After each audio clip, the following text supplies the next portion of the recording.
El hombre sin la conexión con la trascendencia es vacío, es vacuo, no tiene la posibilidad de vivir solamente desde la materia, tiene que tener una trascendencia. El hombre está para algo, no viene porque sí, no viene a vivir una vida vacía o llena de consumo, sino que tiene una misión intrínseca a la inscripción que tiene en su alma directamente. Bien, bueno, primero nuevamente gracias por la invitación. Estuve viendo ahí algunos de los vivos que estuvo con Horacio, ¿no? Estuvieron muy buenos. A ver, estamos pasando un momento histórico bastante complejo en lo que tiene que ver con respecto al hombre, ¿no? Y cómo este hombre está viviendo, sobre todo en nuestra cultura actual.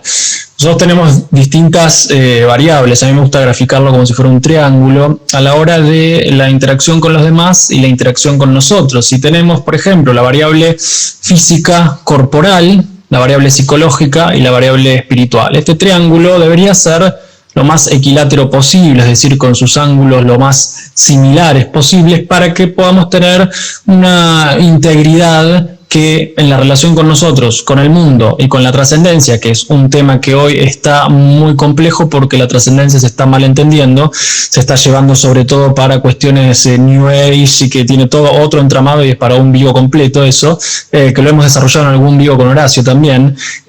Entonces se está poniendo toda la fuerza en que esa interacción sea directamente de una de esas tres variables. Primero anulamos una, la espiritual la anulamos o la malentendemos.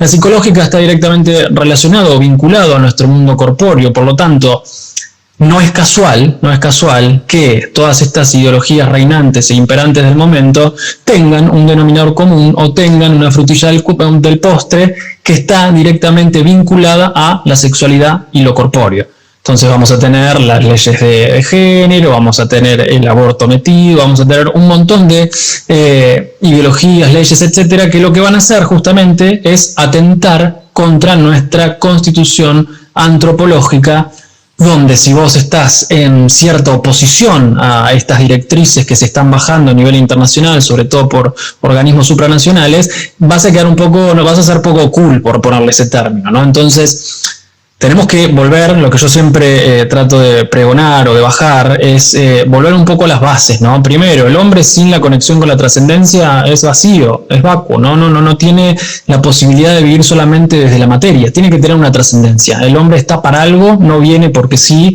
no viene a vivir una vida vacía o llena de consumos, que también es el otro tema que íbamos a hablar, ¿no? Del consumismo, sino que tiene una misión intrínseca a la inscripción que tiene en su alma directamente. Y muchos, quizá colegas, podrán atacar esta postura porque no es hiperpositivista, porque estoy vinculando otras variables, pero a mi manera de entender, a mi formación, a mi historia personal y a lo que yo intento como profesional tratar de transmitir y de trabajar con ellos, tiene que haber una variable que sea la trascendencia. Si no, tarde o temprano vas a encontrar a estas personas que muchas veces no conectan con esta variable, como la estoy llamando, con un vacío importante. Y vamos a tener, por ejemplo, los grandes millonarios del mundo, que personas que tienen mucha plata, mucha materia, con altos índices de suicidio, países nórdicos donde tienen todo resuelto, aparentemente con altos niveles de suicidio.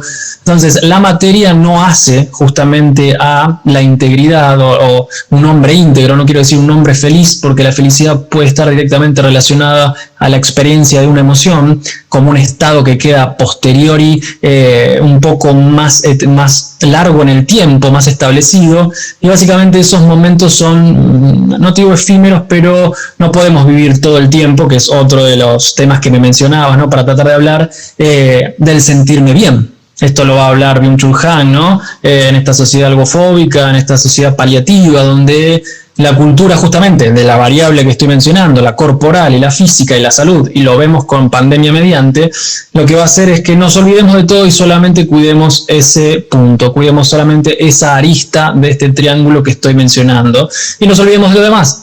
Muchas personas en este tiempo han conectado y han tenido una vuelta, por ejemplo, a la fe, han tenido una vuelta a la conexión con Dios y empezaron desde otro lugar como una suerte de, parafraseando a este concepto, el reseteo, ¿no? Pero el reseteo bien entendido, no el gran reseteo que quieren imponer, sino el reseteo propio a partir de la comunión con la fe, vuelven a revivir. ¿Por qué menciono tanto esto? Porque otros psicólogos no lo van a mencionar. Entonces yo estoy en un punto acá para tratar de traer esto también. Si no, nos quedamos en la materia, en el hiperpositivismo, en la psicología entendida desde el estudio del cerebro, la neurociencia, que no es eso. La psicología básicamente viene de psique, que es el estudio del alma, es otra cuestión, y con el avance del tiempo se fue transformando. Entonces, ¿por qué el hombre está bajo ataque? Y porque se quieren licuar las bases, ¿no? Estamos en la posmodernidad, donde la posmodernidad justamente va a decir, bueno, vos sos una narrativa que vamos a poner en cero, vamos a inscribir lo que nosotros querramos, y vos vas a hacer una suerte de revolución diciendo que lo que te han inscrito antes, padres, cultura, historia, no sirve, hay que rebelarse a eso y me tienen que reinscribir, pero no estás haciendo ninguna revolución, sino lo que está sucediendo ahí es se están inscribiendo lo que quieran, ¿no? Por ejemplo, cuando hablo de inscripción estoy hablando de ideologías reinantes, imperantes, que muchas veces no se cuestionan, no se forman, no se busca información necesaria o no se estudian y se terminan repitiendo muchos clichés. Por lo tanto, el hombre hoy considero que desde su esencia básicamente está siendo atacado. Por ejemplo, la ley que ya sabemos, que no quiero que te tumben el video que lo mencioné antes, ¿no? Pero la ley de la interrupción del embarazo, ¿no?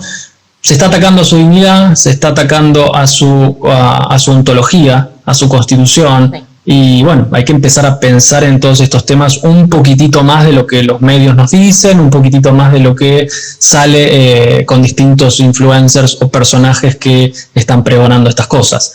Reducidamente es por lo que creo que se puede obviamente ampliar muchísimo, ¿no? Pero que el hombre está siendo tiroteado por distintos lugares. Exacto. Todo esto tiene un entramado, o sea, son como distintas eslabones de una misma cadena.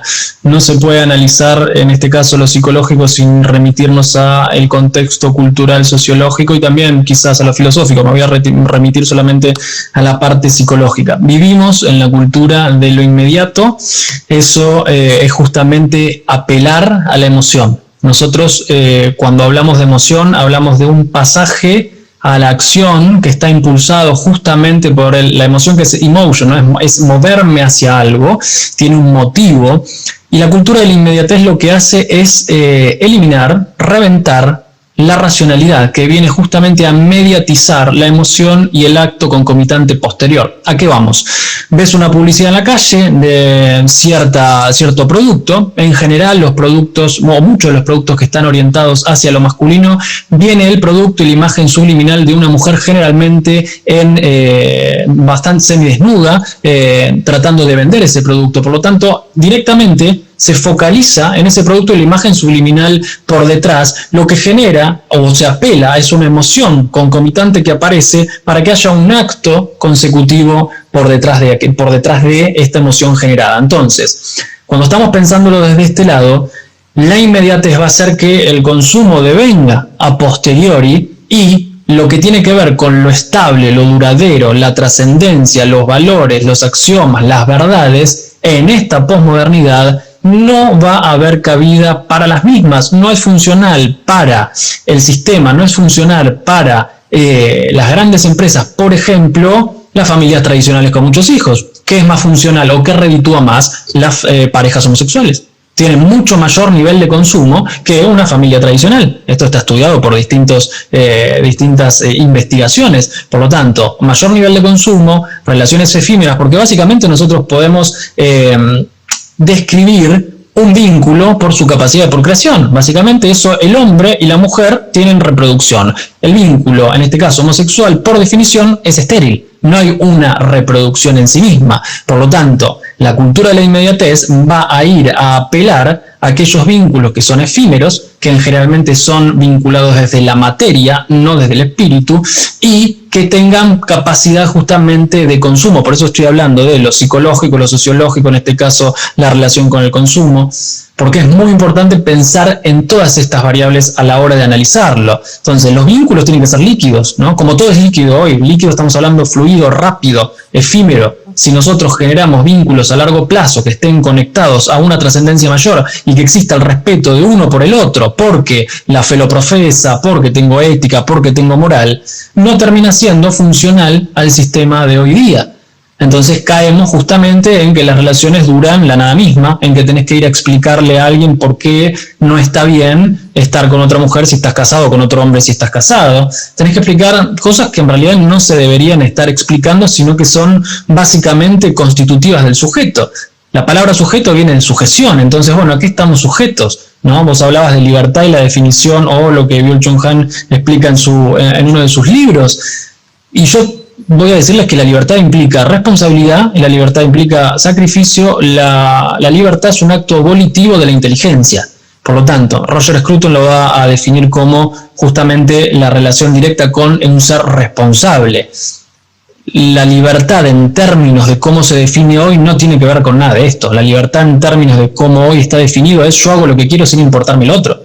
Entonces caemos en una anomia permanente donde el otro, la verdad que no me importa en lo más mínimo, donde el otro es un objeto más que decora el paisaje urbano, y lo único que importa es mi propio ego. No estoy hablando de mi propia alma, sino estoy hablando de mi propio ego y la satisfacción de los deseos inmediatos narcisistas. Justamente estamos hablando de la cultura de la inmediatez. Entonces voy a tener que salir a consumir no solamente productos físicos u objetos, sino ideologías, sustancias, etcétera, etcétera, para intentar, ¿no?, subsanar esa sintomatología que está encubierta y que no estoy pudiendo ponerle el nombre que es realmente, por básicamente la alabanza a ciertas directrices hoy sociales y mundiales. Por lo tanto, es súper complejo el entramado, pero a valores y a bases firmes, a un enraizamiento en el interior, como una famosa frase que circula, ¿no?, los pies en la tierra y la cabeza al cielo, es lo que nos va a permitir resistir, y que el hombre que está bajo ataque intente tener esa cobertura para no caer en esa masificación, hombre-masa, que se está proponiendo con básicamente la máscara de estás haciendo la revolución y sos diferente, porque eso es peor. Eso es un cuento que es muy perverso y que muchos se creen porque hay una manipulación del lenguaje que es muy interesante. Y nuestra cabeza, por hablar mal y pronto, se rige en las palabras, se rige con el logos, se rige justamente con la palabra. Lacan lo va a decir que el inconsciente se estructura en base justamente al discurso. Entonces, veamos qué consumimos, veamos a quién le otorgamos nuestra potestad de verdad, qué pasa con los valores, qué pasa con las verdades axiomáticas. Hoy el progre o el relativista, el muy posmoderno, va a decir: yo tengo una verdad, vos tenés la tuya, y vamos a tener la cantidad de verdades que haya por habitante del planeta, ¿no? Si tenemos, no sé, X cantidad, va a haber una verdad por cada uno. ¿Y eso qué hace? Revienta, elimina una verdad. Que para, por ejemplo, el que pregona la fe católica, el que cree en Dios, es una la verdad, justamente. No hay una verdad por cada uno. Después vas a tener tu humanidad, que va a tener tus deseos, va a tener tus ideas, y después, bueno, eso va por otro carril, pero no quiere decir que esté definido justamente como la verdad. Todo esto hace al entramado psicológico que uno ve todos los días de su vida en el consultorio, donde la pérdida del sentido es una de las claves hoy, pandemia mediante, de la depresión sobre todo. La gente está con mucha carencia de sentido. No tengo idea para qué estoy acá, los días pasan, los años pasan y no tengo idea, me agarró la pandemia, me encerró, me quiero matar. Por eso los niveles altísimos de venta de antidepresivos, de diagnósticos de depresión, entre otras. Estoy nombrando una patología que es la que está reinante, que ya allá por el 2015 se pronosticaba que el 2020 iba a ser el pico de depresión, que se iba a venir una epidemia de depresión allá por el 2015, ¿no? Desde la OMS se pronosticaba que para el 2020 iba a venir una crisis de depresión muy grande, y justamente es lo que nos encontramos hoy. Sí, suscribo. A ver, yo hablaría de un punto que tiene que ver con este vacío que mencionábamos anteriormente. Vamos a partir siempre de su génesis, o intentar ir a lo más profundo de todo esto, ¿no? Que me parece que es lo más importante. Las patologías, salvo las graves, muy graves, que se mantienen a lo largo de la historia, son o aparecen en determinados tiempos históricos. No existía el ataque de pánico en la época victoriana de Freud, por ejemplo. Existía la histeria de conversión. Hoy la histeria de conversión no existe, por ejemplo, se da muy mínimo. Sí está el concepto de histeria, ¿no? Pero es otra cosa. Entonces, ¿por qué determinadas patologías acompañan un tiempo histórico, y ahí hay que hacer el análisis justamente que estábamos haciendo, sociológico. Nosotros estamos hoy inmersos en esta posmodernidad, donde te va a decir que Dios no existe, que no existen las verdades, Dios ha muerto, tenemos a Foucault, tenemos a Nietzsche, entre otros. Te van a decir también que ya salimos del orden de la racionalidad que la modernidad traía. Anteriormente podemos hablar de la Edad Media, donde estábamos regidos justamente por la conexión con lo trascendente, pasamos a la razón, pasamos al sentir. Este es el orden del sentir. Entonces esto es muy importante porque es un eje que va a atravesar transversalmente todo lo que estamos hablando. Si el hombre hoy no está parado más en la razón, ya podemos citar a los griegos, ¿no? El alma racional, Aristóteles, Platón, entre otros, que nos diferencia justamente de los animales que no tienen un alma racional, porque no tienen esta constitución justamente, la anulamos, nos quedamos con este vacío que va a ser el rector de nuestros actos, de nuestros pensamientos, de nuestras emociones. Entonces, el orden ideológico o el orden por el cual me voy a mover ya no va a ser más la razón, sino va a ser por el sentir. Esto lo podemos ver desde las redes sociales hasta las charlas con la gente. Es siento, ¿no? Siento, me siento así, me siento asá, me hizo sentir de esta manera, hice sentir de esta forma, estoy deprimido, estoy ansioso, patologías del momento que acompañan este tiempo histórico, y por detrás de todo esto justamente podemos hablar de esta carencia de argumentación que la persona que se rige solamente por el sentir va a tener. ¿Por qué me voy a parar desde ahí? Y bueno, yo siento esto, no me lo podés discutir, que es lo que vos mencionabas anteriormente y lo quería recalcar porque lo había notado acá mientras vos estabas hablando. Entonces, si nosotros tenemos un vacío, piensen en una biblioteca que ustedes tengan, en un mueble o algo. El hombre, por una suerte de tendencia, va a intentar ir a llenarlo con algo. Bueno, compremos algo en no sé dónde, en el shopping, pongámoslo ahí, porque no se tolera. O sea, hay algo que el hombre justamente no tolera, ese encuentro con el vacío, porque da mucho miedo, sobre todo. Genera emociones que pueden estar connotadas de negativa socialmente. A ver, no hay emoción positiva o negativa, hay acto concomitante positivo o negativo que expresa justamente o manifiesta una emoción. El consumo lo que va a hacer es justamente apelar a la emocionalidad, cultura del sentir, la inmediatez, para que vos puedas ir a subsanar aparentemente en la superficie aquella problemática que vos estás teniendo, que no querés reconocer porque no te querés hacer cargo, y eso genera que vos seas responsable de tu libertad, y vamos a empezar a llenarlas con el consumo. Cuando hablo de consumo no es solamente ir al shopping a comprar una cartera o comprar un par de zapatillas, es consumir las ideologías, por ejemplo. Entonces, yo voy a estar inmerso, ¿no? Inmerso en este paraguas reinante, voy a tomar una identidad, porque también hay que linkearlo o ligarlo con este concepto, ¿quién soy yo para los demás? Justamente la identidad es aquello que nos diferencia del semejante, ¿no? Del semejante vendría a ser del otro ser humano. Me tengo que distinguir, pero lo paradójico es que en esa distinción terminan siendo todos iguales en general, porque hay una única bandera que levantar, y lo podemos ver en todos lados, en internet, por todos lados, en las marcas principales, todos te venden absolutamente lo mismo. El otro día esto fue muy paradójico, se me rompió el teléfono, me tengo que comprar un teléfono, aparece una aplicación de la Agenda 2030. Era como, ¿qué está haciendo esto acá? Obviamente que la marca esta tiene una relación X, ¿no? Y había una aplicación, la cual obviamente pasé a eliminar, que traía los objetivos de la agenda. Entonces, ¿cómo encontramos esos links en una organización supranacional y un móvil o un teléfono celular? ¿Cuál es la relación? ¿Por qué yo tengo que comprar ese objeto que me sirve para mi trabajo o para la comunicación y tener justamente eso por detrás? ¿Dónde está el vínculo?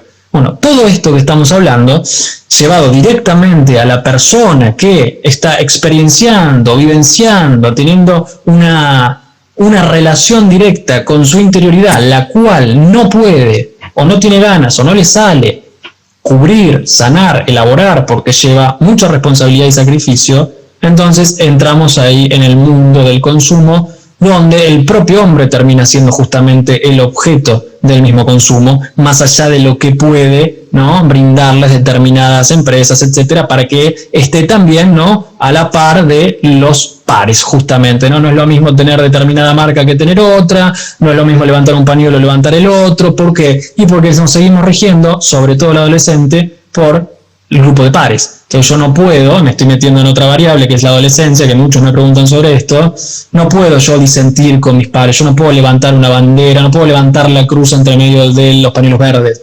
¿Por qué? Porque va a haber una expulsión inmediata por definición del grupo o mínimamente algún tipo de réplica en cuanto a la verbalización.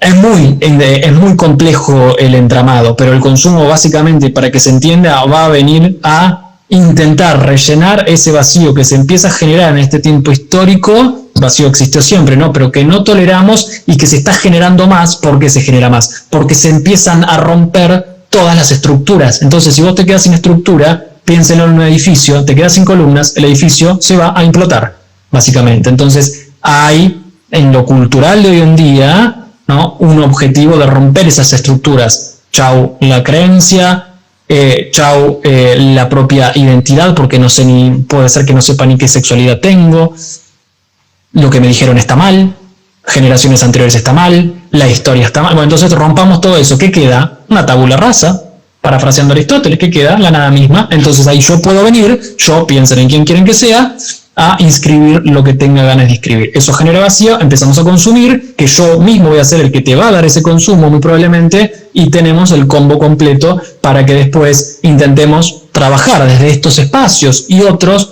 para que, bueno, se empiece a cimentar con buenos cimientos, con buenos ladrillos, con buen cemento, pero para eso hay que hacer un trabajo anterior importante para ir sacando ciertos elementos que están generando una corrosión en esa psiquis, ¿no?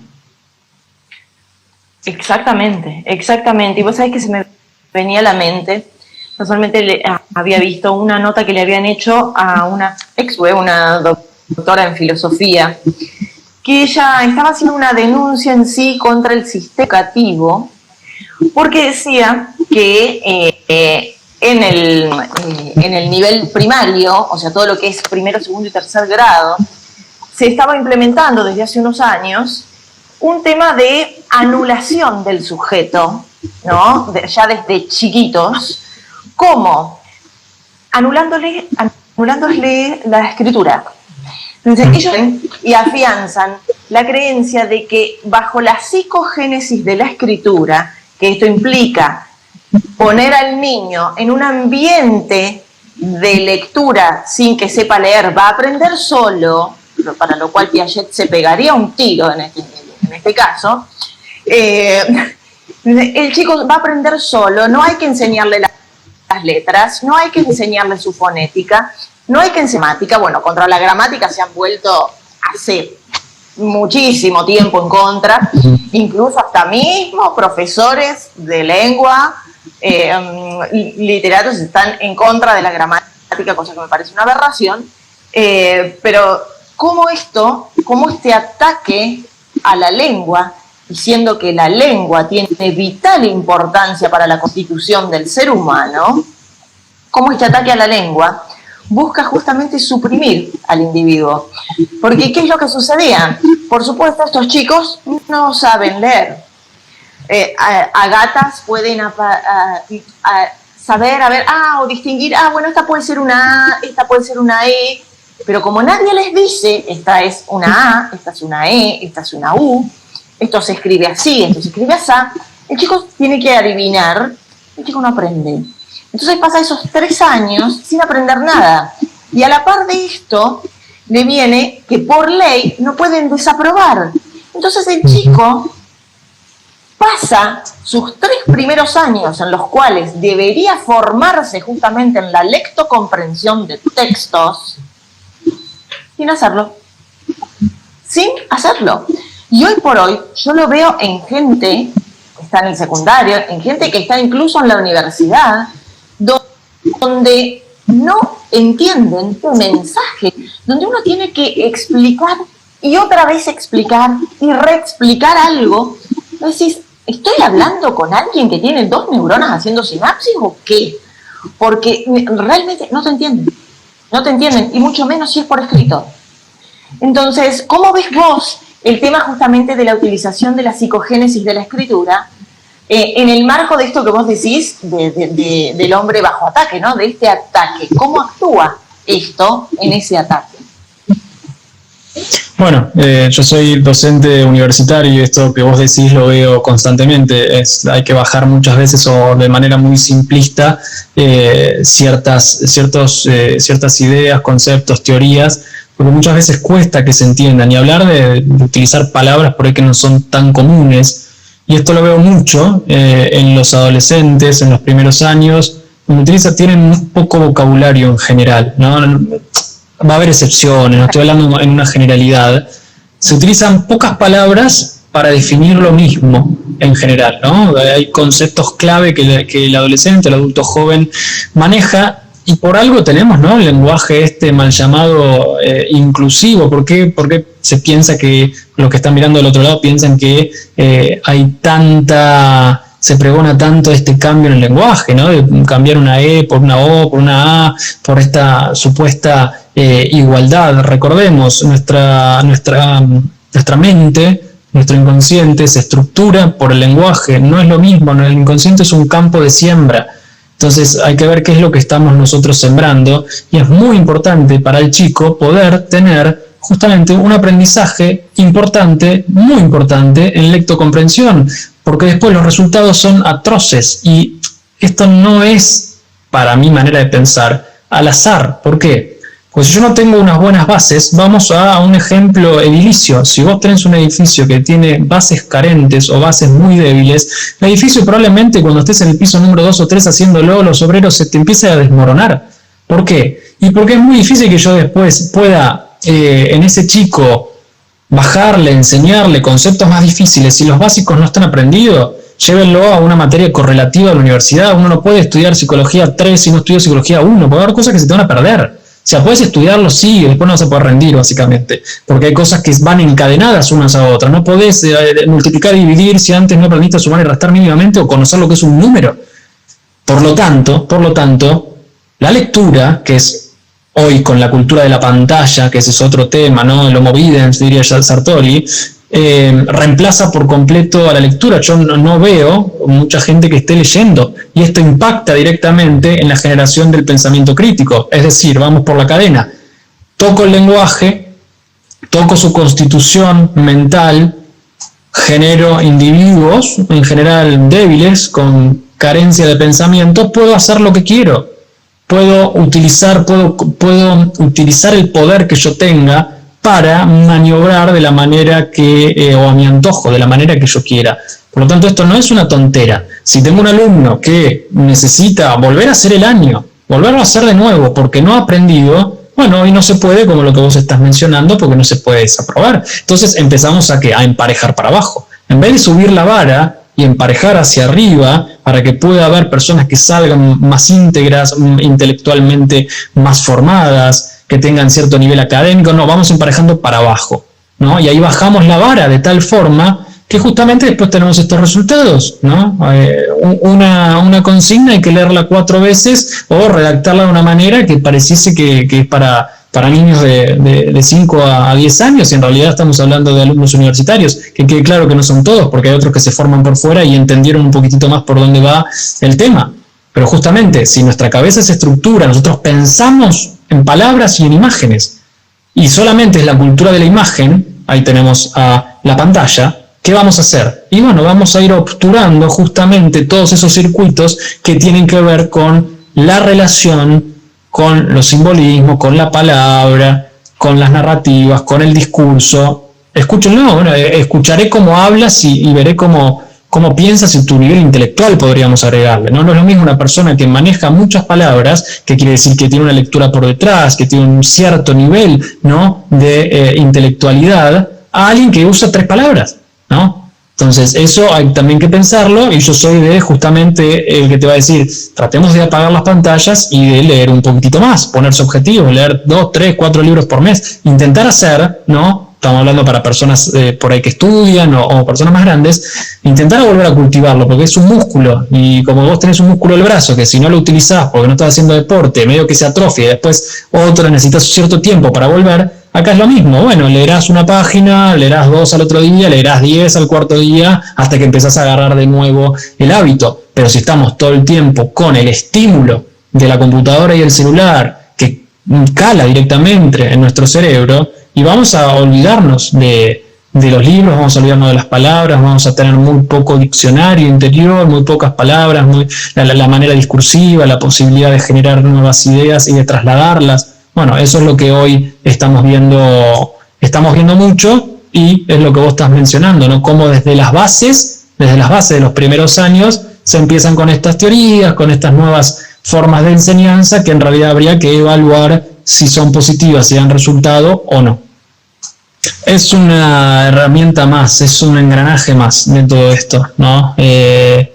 La ESI, esto lo hemos hablado en algún vivo con Ezequiel Baigorri y Horacio Justo, es una herramienta más, es parte del engranaje, ¿no? Y justamente va a tocar a los más indefensos. Cuando tu hija, mencionaste, viene diciendo ¿qué soy? Es tocar la identidad. El niño está en plena construcción de su identidad, ¿no? A partir de los aprendizajes, el aprendizaje que va a tener de los adultos que están cerca, de las socializaciones primarias, secundarias. Y cuando aparece la pregunta de qué soy, es porque sembraste esa duda que ni siquiera debería haber estado en ese momento. ¿Por qué? Porque los vínculos nosotros podemos, definir hombre y mujer por su reproducción. O sea, vos podés reproducirte o no podés reproducirte. Los demás vínculos son estériles por definición. No lo estoy diciendo yo, es básicamente algo axiomático. Entonces, cuando se ataca de esta manera y el niño viene confundido, ahí empieza la siembra. El niño es una vasija de barro que se va modelando. Entonces, si yo, cuanto más pequeño voy ingresando, más posibilidad de que después, ¿no?, tenga los resultados que estoy esperando, porque la ESI justamente no va a enseñar la sexualidad, que bien enseñada está muy bien, bien enseñada está muy bien. El tema es cuando está mal enseñada y cuando tenés ejercicios, por ejemplo, donde se cambian los roles y un niño de 4 o 5 años tiene que representar una mujer lesbiana de 40, ¿no?, y ponerse otro nombre y vestirse de esa manera, y por media hora, ¿no?, jugar a estos roles diferentes, se empieza a sembrar esta duda. ¿Para qué? Para, las masculinidades tóxicas, de construir los roles tradicionales. Todo es una tremenda locura lo que se plantea. O sea, si vos lo analizás racionalmente, no tiene demasiada lógica, pero volviendo al tema anterior, ¿no?, a personas que carecen de una capacidad crítica por todo lo que fuimos nombrando anteriormente, esto entra por definición, ¿no? Entra directamente y le voy a dar un estatuto de verdad. Es como algunas personas grandes que te dicen, lo dijo la televisión, ¿no? La falacia de autoridad, lo dijo la televisión, debe ser verdad, ¿no? ¿Y por qué es verdad? Porque lo hizo la televisión. Bueno, porque uno se está acostumbrado a que si viene de ese medio debe ser real, debe ser verdad, porque lo dice el especialista X. El tema es que el especialista X hay que ver qué ideologización tiene por detrás, y qué mensaje está bajando, o qué financistas también tiene por detrás. O sea, el entramado es muy complejo, va más allá de una ley, termina siendo una herramienta más de engranaje, ¿no? La otra vez me pasaba una amiga del jardín de sus niños, de su niña, un juego que hacían, que lo han grabado, y la maestra, ¿no?, jugaban a los piratas, y la maestra en un momento se saca el pañuelo, lo da vuelta, que está muy bien pensado, un pañuelo verde, pero el otro lado era el pañuelo de la ley de la interrupción del embarazo. O sea, ¿qué hace eso ahí? ¿Por qué eso tiene que estar en niños de 3 años, 4, 5? ¿Qué tiene que ver eso? Bueno, es un mensaje obviamente subliminal, y cuentan con recursos humanos que están de la mano de todo esto. Por lo tanto, ojo con a dónde mandan a sus hijos. Hay que pensar, como hablábamos la otra vez, hay que empezar a pensar en alternativas secundarias, o otras alternativas, porque está un poco complicado y la cabeza de los niños básicamente se revienta, ¿no? Si yo no puedo constituir una identidad sólida, se va a reventar, me voy a quemar la cabeza por hablar con conceptos muy mundanos, ¿no? Se va a romper, porque ni siquiera puedo yo definirme por la imagen que un espejo me devuelve de mi propia persona, ¿no? la diferencia anatómica de los sexos, no me puedo diferenciar, no puedo saber quién soy, porque todo puede cumplir funcionalidades que yo, en mi sentir, pienso que son. Ahí está la posmodernidad de nuevo. Entonces todo va en base a mi sentir, también eso. Bueno, está un poco distorsionada la realidad, ¿no? Bueno, primero, vuelta de nuevo a agradecerte, ¿no? Por la entrevista, y después que tengamos la posibilidad, ¿no? De cuestionar estas cosas, de cuestionar lo que realmente es importante, de dejar aquellas actividades o aquellas situaciones que nos creamos que son anestésicos, ¿no? Como bien decía Vicente Verdú, ¿no? La posibilidad de alejarnos de esos anestésicos que nos generamos, los medios de entretenimiento masivos, las maratones de las series, ¿no? ¿Está mal ver una serie? No, en absoluto, mirate un capítulo. El tema es cuando todo el tiempo lo que hago es mirar series y no otra cosa. Acá lo importante es la formación, qué tipo de ser humano uno quiere ser y por ende queremos que sea, ¿no? Qué tipo de sociedad, comprometerse con ciertas causas, buscar la causa en la inscripción que tu alma tiene interiormente, obvio, ¿no? Es una redundancia, dejar un poco la afuera para ir un poquitito hacia adentro, no narcisísticamente ni ególatramente, sino como la búsqueda de la misión que tenemos, porque el ser humano no viene porque sí a no hacer nada, ¿no? Eso es lo que obviamente te venden, como muy bien estabas mencionando algunas cuestiones, de probar todo, etcétera. Por lo tanto, es ese llamado, ¿no? Ese humilde mensaje de buscar la verdad, de buscar las causas, de entender bien cómo funcionan todas estas cosas y poner cada uno el mínimo granito de arena que pueda poner, cada uno desde su ámbito de saber, de su especialidad, de lo doméstico, de lo que quieran, ¿no? Pero tratar de poner un poquitito la impronta de cada uno. Atreverse al pensamiento crítico, que es de lo que se trata tu canal, ¿no? Atreverse a pensar distinto, a no tener miedo a ser señalado, a no tener miedo a ser juzgado o prejuzgado por decir esto no está bien, no comulgo con esto.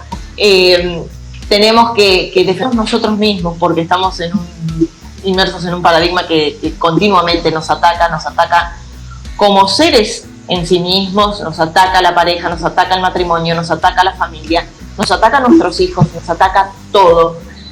Entonces, si no nos defendemos nosotros y no defendemos nuestra capacidad y defender nuestras posturas y nuestros valores, esto realmente va a ir en una debacle involutiva terrible. Así que bueno, muchas gracias, Pablo Caruso, licenciado en Psicología, especialista en Psicología Clínica. Los invito a que lo sigan, a quienes no lo están siguiendo. Tiene un canal espectacular con un contenido increíble, justamente sobre atreverse a ser diferente, atreverse a pensar crítico. Muchísimas gracias, Pablo, te mando un beso enorme.